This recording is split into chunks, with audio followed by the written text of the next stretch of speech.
ये कहानी है उस भूतिया बंगले की जहां हर रात किसी की हल्की हल्की चीखें सुनाई देती थीं। गांव वालों का मानना था कि इस बंगले में कुछ ऐसा है जो अब तक किसी ने नहीं समझा। एक बार एक शहर से पुरातत्वविदों का एक दल उस गांव में आया, जिसमें प्रोफेसर अजय अग्रवाल, उनकी सहायिका माया और कुछ अन्य सहकर्मी थे। उन्होंने सुना था कि बंगले में कोई रहस्यमयी शक्ति है जो सदियों से छिपी हुई है। उनके लिए यह महज एक चुनौती थी, कुछ अज्ञात खोज निकालने का अवसर। रात का समय था और बंगले में जाने के लिए वे सब तैयार थे। जैसे ही उन्होंने दरवाजा खोला, एक सर्द हवा का झोंका उनके चेहरे से टकराया। अंदर का माहौल बेहद डरावना था। जाले, धूल और अजीब सी गंध।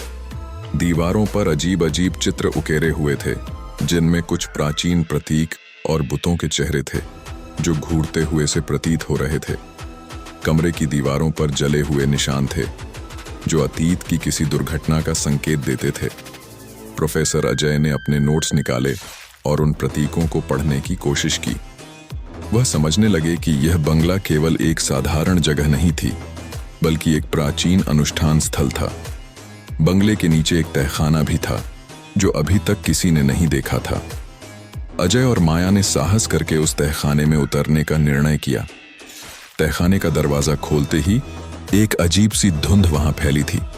जैसे ही वे नीचे पहुंचे, उन्हें चारों ओर अजीब आकृतियां दिखाई देने लगीं, मानो वह आत्माएं हों जो तहखाने में फंसी हुई हों। हर आकृति की आंखें अजय और माया को घूर रही थीं।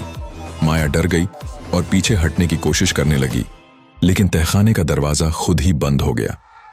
तहखाने के बीचों बीच एक पुरानी पेंटाग्राम जैसी आकृति उकेरी हुई थी। उस पर कुछ मूर्तियां रखी थीं, जिनके चेहरे विकृत और भयावह थे।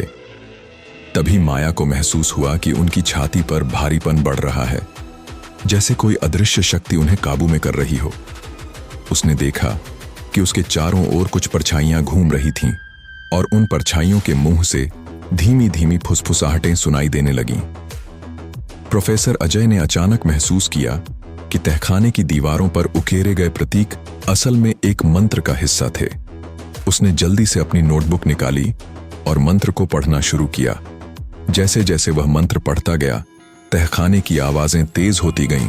परछाइयां भयंकर रूप से गुस्से में चिल्लाने लगीं। वह शक्ति जो तहखाने में सोई हुई थी, जाग चुकी थी।